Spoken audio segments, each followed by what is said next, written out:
Magandang umaga po uli sa inyo. Ito po muli si Lola Sara.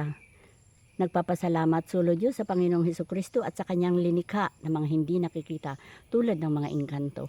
Nandito po ako sa daigdig nila. Alam ko po itong lugar na ito ay kinatatakutan ng mga tulad ko. Pero po ako hindi natatakot sapagkat mahal nila ako. Napatunayan ko, binigyan nila ako ng lakas ng loob. Binigyan nila ako ng ganitong mission. Pangalawa sila sa Diyos. Gagawin ko ito. Kaya ang hiling ko lang sa inyo, mga kaibigan ko na hindi nakikita, tulungan ninyo ako. Dahil gagawin ko rin ang lahat, promise ko sa inyo. Bigyan ninyo ako ng buhay bagsik, sabi sa Bicol. Bigyan ninyo ako ng magandang katawan. Kahit hindi na maganda at wala na yata magagawa sa mukha ko, talagang papangit na ako at pagurang na, sabi. Pero para sa akin, hindi pa nagkukupas ang puso ko. Laging sweet 16.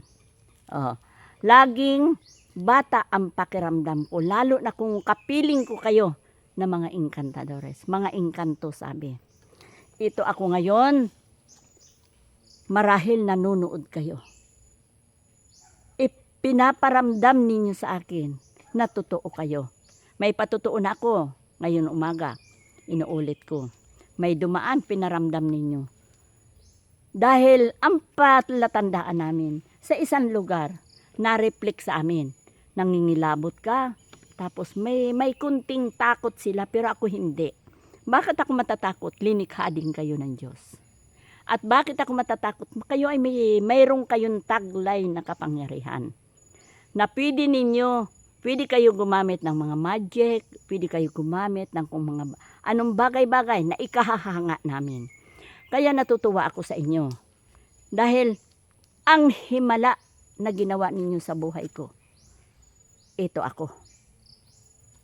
Nagsasalita, nagpapahayag ng totoong nangyayari sa buhay ko, kahit papano hindi ninyo pinababayaan, may biyaya. Kaya maraming salamat solo Diyos at sa inyo mga encantadores. Kaya sa kwento ko po na totoong nangyayari sa aking buhay. Ito na naman, dadaan ako mamaya sa isang tao na mayroon karamdaman. Na ang sabi daw po nila ay mayroon silang diabetes. Ang ipinagmamalaki ko lang po sa aking sarili, pag ako sinamahan ng Panginoon Hesukristo healing sa pamamagitan ng mga dahon-dahon tulad ng malunggay, tulad ng kamote, tulad ng kung anong sili na nasubukan ko na, ina-apply ko po yan sa kanila. Sa awa ng Diyos, nagkakaroon ng lunas. Kaya subaybayan po ninyo, mayroon ako alaga ngayon, aalagaan na mayroon sakit na diabetes. Sabi nila. Ngayon, sana tulungan ako ng mga encantadores kasi taga rito siya. Siya ang nangangalaga sa lugar na ito, marahil ito'y lupa nila. Sana tulungan man ninyo sapagkat yung tao na yun ay, ang sabi niya, kamag-anak ko pa raw. Kamag-anak ko hindi, masuyo ko silang inaalagaan sa abot ng aking makakaya. Kaya ulit-ulit ako nagpapasalamat. Sana bahagya man kayo magpakita sa akin. Huwag na lang magparaparamdam. Yung aminimiti ko. Pero ang gusto ko na magpakita sa akin ang encantadores, may angking kagandahan na para baga si Maria Makiling. Ang history ni Maria Makiling. Kaya nandito ako sa lugar na nararamdaman ko, nandito kayo. Kaya para sa akin, itong mensahe ko para sa inyo na mga hindi nakikita.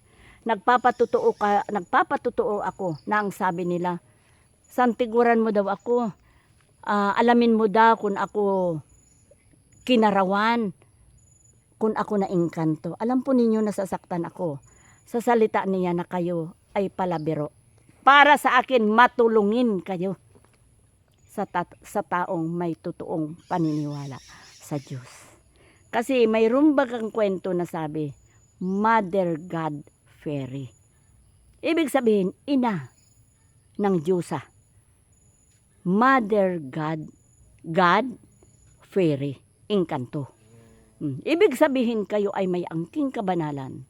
Depende.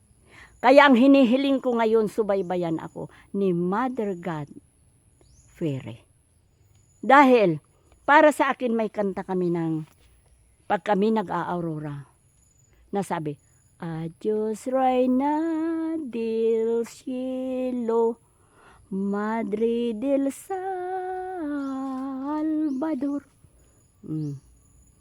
Kastila yun.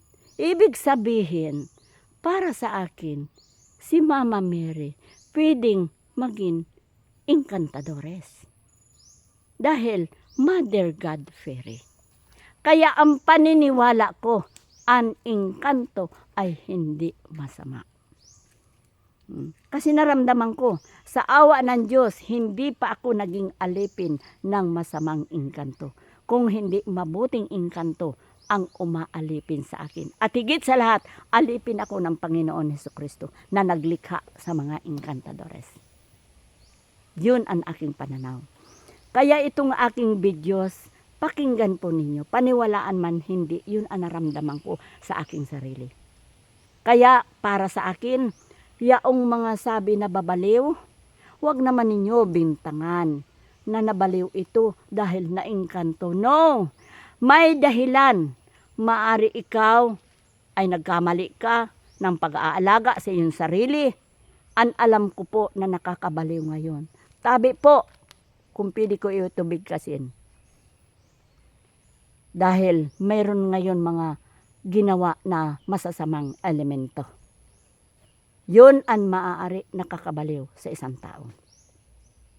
Kaya may nakausap ako sa poso namin. Isang babae na napakaganda. Pabalik-balik siya na nagtatawa. Pabalik-balik. Sabi nila yun daw ay nabaliw. Alam po nung kinausap ko, maniwala kayo sa hindi, isasama ko yun sa videos. Ang tingin ko sa bata na yun, naglalakbay diwa lamang ang kanyang isipan. Matalinong bata.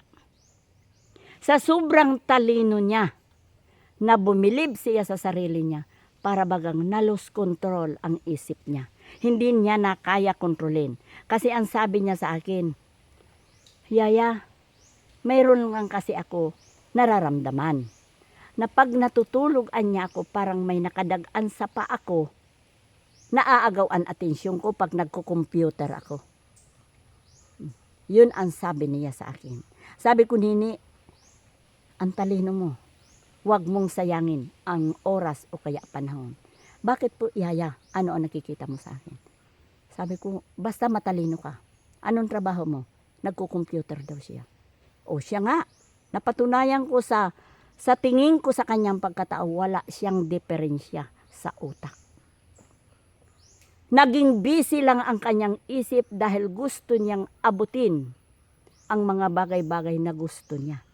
Ngayon minsan hindi siya nakakatulog sapagkat ang isip niya ay naging busy.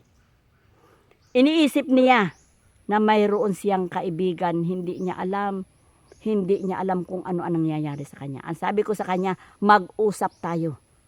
Puntahan mo ako sa araw ng Martes o kaya Biyernes. Pinuntahan man ako sa bahay, wala ako. Kaya patuloy ko siya susubaybayan ng palihim. Napakagandang bata. Napakagandang dalaga. Nanghihinayang ako sa kanya. Sapagkat kamag-anak mi pa raw siya. Wala siyang sira sa utak kung hindi sa sobrang talino niya. Kapag humawak siya po ng computer, hindi siya nakakatulog dahil gusto niya tapusin. Ngayon, siyempre pag kulang ka ng tulog, medyo ang isip mo nawawala sa control. Ganon siya. Nararamdaman niya sa katawan niya na parang mayroon dumadagan sa kanya. Dahil ang rotation na ng kanyang dugo, medyo bumabagal at medyo nahihirapan na siya gumalaw dahil kulang po siya ng tulog. Pero normal siya, sabi ng barangay, may sira daw ang ulo. Kaya maraming salamat po sa inyo, itong ikinikwento ko sa inyo. Naging karanasan ko, nakita ko siya, napakagandang bata. Kaya maraming salamat po, sana makatulong ako. Ito po si Lola Sara, magandang umaga po.